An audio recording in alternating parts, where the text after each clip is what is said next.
Industries পরিচালক মঞ্জুর মোর্শেদ সুমন, আমি তাকে তার সংক্ষিপ্ত বক্তব্য উপস্থাপনের অনুরোধ। বিসমিল্লাহির রহমানির রহিম। আজকে সাংবাদিক ইউনিয়নের আয়োজিত এই বিক্ষোভ সমাবেশ থেকে আমি বলতে চাই, আজকে সাগর রুনির হত্যার কথা বলা হয়েছে।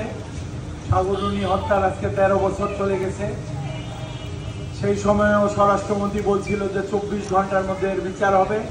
সেই 24 ঘন্টা এখনো শেষ হয় নাই এবং সেখান থেকে গড়াতে গড়াতে অনেক স্বরাষ্ট্রমন্ত্রী বদল হয়েছে। এখন বর্তমান যে সরকার আছে তাদের কাছেও আমার অনুরোধ যে এই সাগর রুনির হত্যার বিচারের আপনারা ব্যবস্থা করবেন এবং অতি দ্রুত করবেন। শুধু কথায় না, এটা কাজেও প্রমাণ করবেন।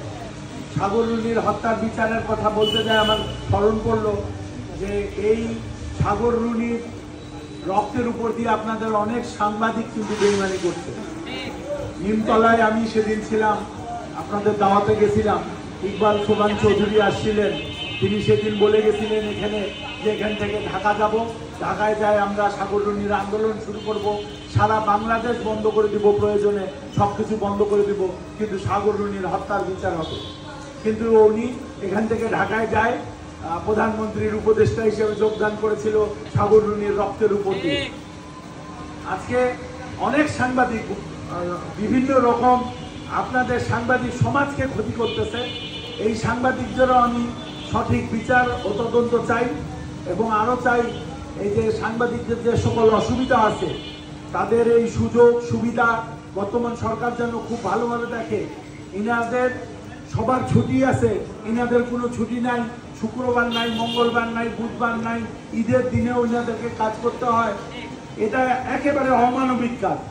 এই কাজ যদি জরুরি হয়ে থাকে আপনারা সাংবাদিকের সংখ্যা আরও বাড়ান, যেভাবে পারেন করেন, সুবিধা দেন, সুবিধা দিয়ে করেন।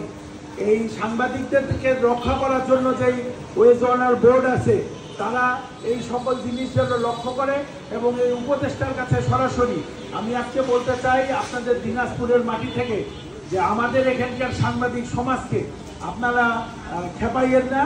দিনাজপুরের সাংবাদিক সমাজ যদি খেপে যায় তাহলে এখান থেকে যে আন্দোলন শুরু হবে সেই আন্দোলনকে আপনারা দমাতে পারবেন না, সারা বাংলাদেশে আন্দোলন ছড়া যাবে। এই